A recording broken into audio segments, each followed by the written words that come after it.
Hello বন্ধুরা, দেখো আমার এই ছাদের লাউটি কাটা হয়ে গেছে। আমি কেমন বড় বড় করে কেটে নিয়েছি। এটার একটা তরকারি হবে, তো যেটা ফেলে দেওয়া জিনিস সেটা দিয়ে আমি একটা জিনিস বানাবো। সেই জিনিসটাই আমি আজকে দেখাবো।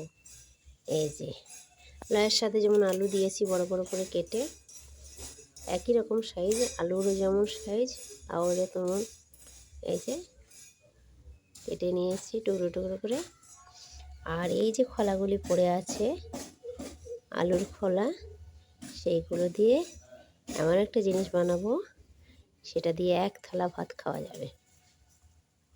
এই দেখো, সেইগুলো ফেলে দেওয়া, এগুলো কেউ খায় না। সেই খায় না বললেও ভুল, অনেকেই খায়। আর আমি এটাকে অন্যরকম করে খাওয়ার চেষ্টা করব। আর এই যে লাউয়ের বীজ দেখতে পাচ্ছেন, এই বীজগুলো লাউ থেকে আমি ছাড়িয়ে নিয়েছি।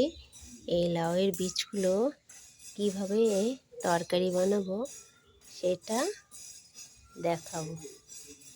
এত সুন্দর হয়, খেলে মন ভুলে যাবে, দারুণ। হ্যাঁ, এই এই বীজগুলো কত সুন্দর বীজগুলো, এই বীজগুলো দিয়ে বানাবো। এই যে কতগুলি বীজ হয়েছে, এগুলো এই লাউয়ের সাথে দিলে ভালো লাগতো না, তাই এই লাউয়ের বীজগুলো আলাদা করে করব। এগুলো একদিন করব, কিন্তু এখন করছি না।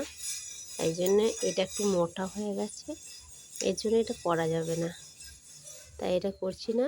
এটারও দারুণ তরকারি হয়। এটা আগের আমি অনেক দিন আগে ভিডিও দিয়েছিলাম, এটা করে দিয়েছিলাম আগে, তো ওটা আজকে করছি না, আজকে করব এটা। তাই এটা আমাদের দেখে নেবে, শিখে নেবে।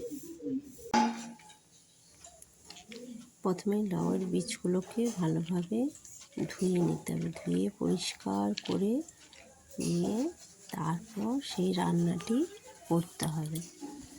তাহলে দেখো সেই রান্নার ব্যাপারটা কী করে হচ্ছে। অল্প তেল দিয়ে দিলাম, তারপর একটু কালো জিরে দিয়ে দিয়েছি, তারপর নাড়তে থাকবো।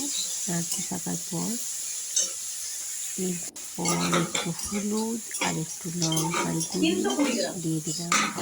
আর পরিমাণ মতো নুন তো দিতেই হবে।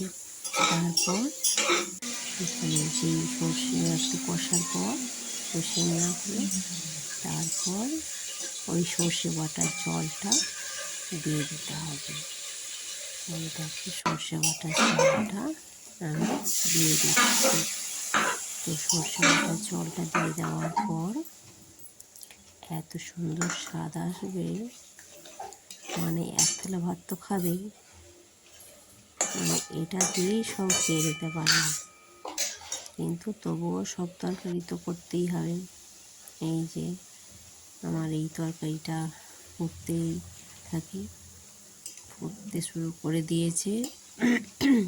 আর এদিকে অন্য অন্য তরকারিগুলো আমি একবার দেখিয়ে নিচ্ছি।